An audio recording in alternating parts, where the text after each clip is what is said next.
Hey and welcome to Neverwinter with Aragon. So the new lockbox is here. You can buy it from the Wondrous Bazaar or you can kill enemies and get it to drop for you. As we get more days with the module out, you'll be able to buy these from the auction house for a lot cheaper. We're going to buy 250 of these, obtain the new rewards and check them out. As per the announcement yesterday, we have the new mount, the giant space hamster, and the new companion, the Xaryxian Defector. So in order to obtain them, you need to open these lockboxes and you need Enchanted Keys. We're going to open exactly 250, as when you progress along this bar, at 250, you get a choice back of either the mount or the companion. Hopefully before then, as per the drop rate 1 in 250, we get either the mount or the companion. If you don't intend to open this lockbox, I still recommend getting to 5 opened just to get the bonus trade bars 250. You can do that with all the previous lockboxes that are similar as well. From here we can just click open 10 and we're getting a bunch of these random rewards. We got a mythic bag there, we got a make us companion, which is interesting. They added that there. Okay, let's open a few more here. Get to 50 and we get our random companion. It could be the mythic companion, but that's a very slim chance. We open some more here. We'll get to the 75 and we get the jackpot of 1,000 trade bars. Trade bars again, you want to be using in the trade bar store during the discount event for mount and companion upgrade tokens. Usually, or like scrolls of mass life. At 100, we got our bonus 50 mount tokens. Let's open some more, get to 125, and we'll get our chance at obtaining that new mount, which we actually already did obtain there. Again, it's just a tiny chance, and we just got a green horse, of course. Let's get to 150 here, and we get the 2,000 trade bars. Very good. We can see what rewards we've already obtained here after 150 opened, and yes, we did already obtain the mount. That is lucky. Again, it's 1 in 250 open chance that you'd obtain it, so we got lucky. Here we got our guaranteed call moat, and we just need to get to the last leg of things to 250, and we get the choice pack. There we go. So with all that, we did obtain the mount along with a choice pack, meaning we can get both of them, the mount and the companion, with having opened this many. Again, I do not recommend getting keys. Just save the keys you get from VIP. Don't buy them from the Zen market. They are just not worth it. You will get a whole host of random rewards here. If you're lucky, you'll get some mythic insignias. We got a lot there actually.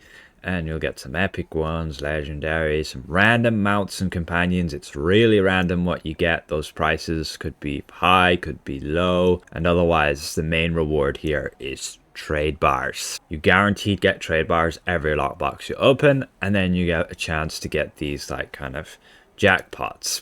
After opening 250, we got our usual nearly 12,000. Which again, spend on companion upgrade tokens and mount upgrade tokens during a discount event. Alternatively, scrolls of life if you're in endgame, have a maxed out character. So let's check out this new companion and mount. Again, we're going to open the choice pack here and obtain that companion, so we have both of them, the Xaryxian Defector and the giant space hamster. Let's cover the mount first. Let's get it equipped, and then you should be able to find it in your stable. We can slot its appearance here, and then we have its abilities. Hamster and otherworldly determination. This one is just crit strike and forte. Most damage dealers will just want to go with ferocity once you have those ratings capped, which maxed out build you will usually. The ferocity coming from the lion. And as a healer, again, you'll probably want to run an aura instead of this one. One like Pack Tactics, Mystic Aura, or Runic Aura, again supporting your team. So not a lot of use cases here unless you're really new. The mount power is also pretty niche. Before we test the mount combat power, let's have a look at the mount. So mount up animation is like this. So not that special, but it does a bit of an animation there, the spacebar animation as well as this. And then you can go just ride around like this, a bit chubby, and cute.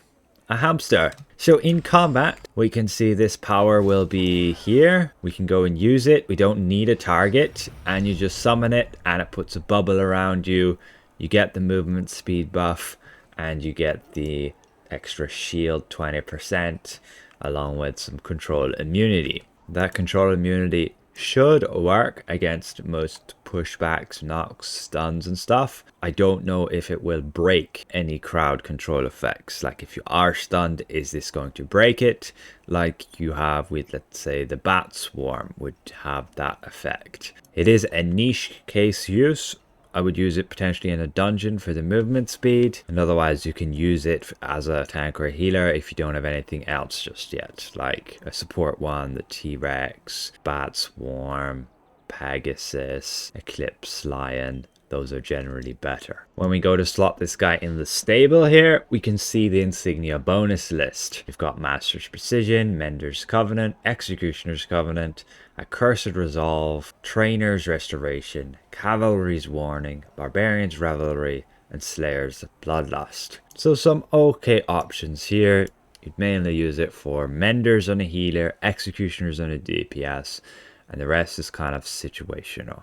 I will update my 4-slot mount document with this guy, and you'll be able to see what preferred insignias you can use as well in order to take advantage of, let's say, the extra 20% item level here, increasing a mythic insignia to 600. For example, this setup is Barbarian's Revelry.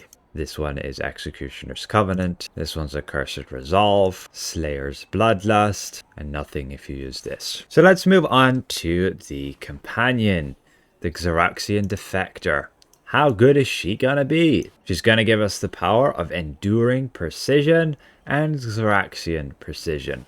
So let's bind that. We can summon her. She has only one visual, and there we go. Enduring Precision is very similar to just Precision. However, rather than it being a chance on a hit to increase her critical strike, Enduring Precision is just while equipped. The thing is though, Enduring will only give 5%, whereas Precision will give up to 7.5%. So you're trading that chance for reliability. Can be very useful in some classes, particularly let's say Arbiter DPS, who is not going to make any advantage of something that requires them on a chance to hit. And then you have the equip bonus. Will only go in offense slots, so that's offense slots, or universal slots here. And that gives 4.5% crit strike and 3% crit severity. The companion is account wide, so you can have it for all your alts. Comes on mythic already, no need to upgrade, so that can be very useful. If you don't have the Neverwinter Knight, this is a viable option, especially to have on your alts. Useful for a DPS and a healer. Now for the companion itself. And she's going to be a ranged damage dealer with a bunch of abilities with area of effects. So her test results of single target damage just against this boss is about 30,000 encounter DPS, which on my companion document here is going to put her way down in like 45th position.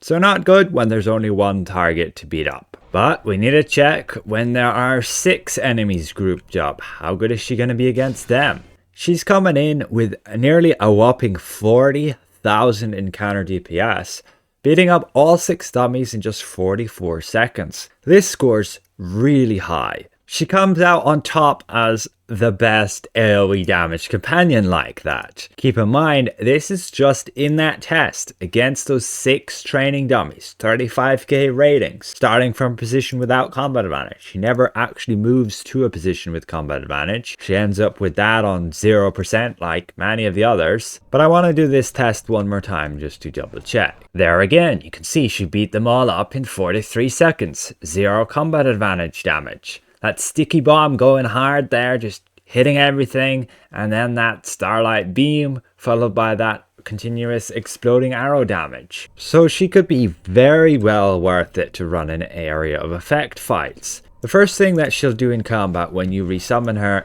is that cone effect, which is that large area damage. So that's pretty good. And how long does she take to do her sticky bomb? You can see she's just shooting an arrow every now and again. She seems to do her sticky bomb very early on, not having much of an animation. There is just a 4-second delay before the bomb goes off. So yes, you may see her very highly ranked here. I'm not going to put her in bold, as I still don't believe she's going to outdo the Shadowkai Witch or Regis in raw damage, at least when there's lots of enemies. At least when there's lots of enemies, and Regis will come out on top when they're a bit more spread out. Because her attacks, the best she has is that cone effect, which yes, it can hit all 6 dummies, but it might not hit all spread out groups of enemies. And the sticky bomb is a radius of 20 feet as well, so that might not hit everybody too. Along with a 4-second delay is not that favorable when enemies die so quick. So yes, she has the raw damage, she might be very good with AFKing and such, but I'm not sure. Maybe in area of effect fights where the enemies aren't dying so fast. Be interested to check her out in the new trial. But that is ultimately it for this lockbox and the Mountain Companion tested. Hopefully this was somewhat insightful to you guys. I'll see you guys around. Goodbye for now.